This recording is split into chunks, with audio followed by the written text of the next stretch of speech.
Hey everybody, what is up? Welcome back to Funnel Trade. Warren Buffett had a saying that markets are a machine by which money is transferred from the impatient to the patient.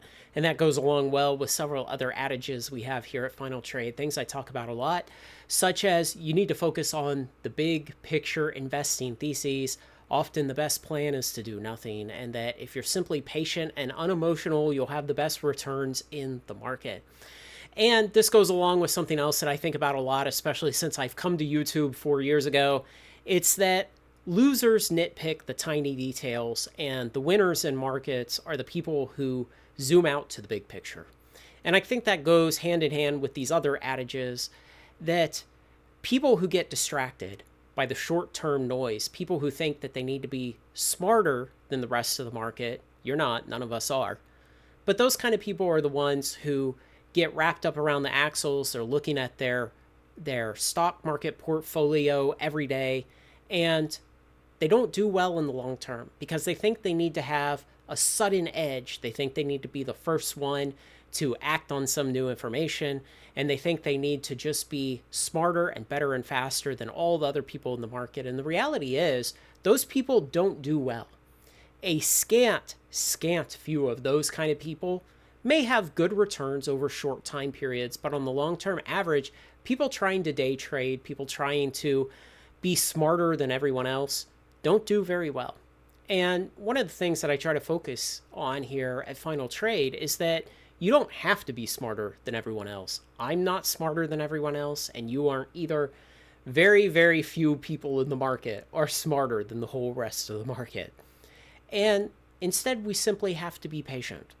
We have to have the big picture theses of what we think will happen long term. And if you've been watching this channel for a long time, you know one of the big ones that I believe heavily in is that markets are going to continue to grow for many more decades. In fact, for the rest of my life, the population of the earth will continue to increase. Now, yes, in some Western countries, the replacement rate is below 2, but overall for the whole earth, it's still well above 2. And I don't see that changing anytime soon. And so there will be more humans a decade from now than there are today. There will be more humans 2 decades from now than there are a decade from now. And that will continue to happen, and thus markets will continue growing, and thus things like Pokemon boxes will have more people competing for them. And so that's the kind of big picture idea that I look at. I don't focus all my effort and attention on tiny things like, is this box up or down $1 today? Is this stock up or down 1 or 2%? Is this ETF moving sideways? Or is this cyclical commodity at some point in its cycle? You know, those are kind of the too highly detailed and nuanced things. In the same way that I talk about the short-term noise in the news cycle, in the investing news cycle, in the TCG news cycle, those are things to just don't even worry about. And I remember maybe 6 months ago now, after the Commander Rules Committee banned Jeweled Lotus and banned some other cards and then evaporated over the course of the next week, I told people that it simply wasn't even worth thinking about. That a month from then, people would barely remember, and 6 months from then, it absolutely wouldn't matter, and that was correct. That was the kind of short-term noise that just does not move markets on the long term.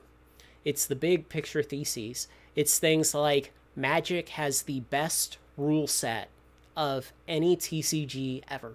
And if you want to make a successful TCG, do everything you can to copy Magic's rule set. That's the best piece of advice I would give you. But that's the kind of big picture thing that means that Magic is going to continue to be successful for a long time in the future. And we saw in 2020, 2021, 2022, how hard WotC tried to sink their own ship, and they were unsuccessful at it. How much they made bad decision after bad decision, how much Cynthia Williams danced around the headquarters, setting on fire everything she could. And today, look at where Magic is. Look at the bull run collector boxes have been on for the last 2 years. Look at how successful the game is. Keep the big picture things in mind. because it's the small short-term stuff that does not matter, but that's the stuff that distracts people. That's the stuff that makes them believe that they can get an edge on the rest of the market, and you don't need it. I'll often talk about how, yeah, we could buy this at $85, but even if we have to pay $100 in 2 or 3 years, we won't care because it'll be $300. You know, keep the big picture in mind. The big picture is that here at Final Trade, we are buying TCG sealed boxes. These are scarce collectibles that people destroy for fun. And these far outperform just about every other collectible class out there because people buy these with the intent of destroying them. It's the big picture things that matter. It's not the small, tiny details. It's not the small, short-term noise. It's not who tweeted what. It's not what was banned, what card came out. It's not this set is weak, this card is crashing. It's not movers and shakers of the week. It's not daily market update. It's about the long term. It's about being patient and unemotional and how that's going to get you the best returns long term.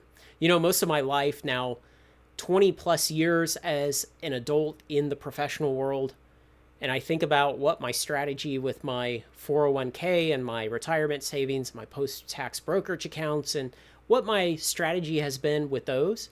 And of all the things I tried early on that didn't work, the one thing that finally started working was buying great assets at a good price and then doing nothing with them.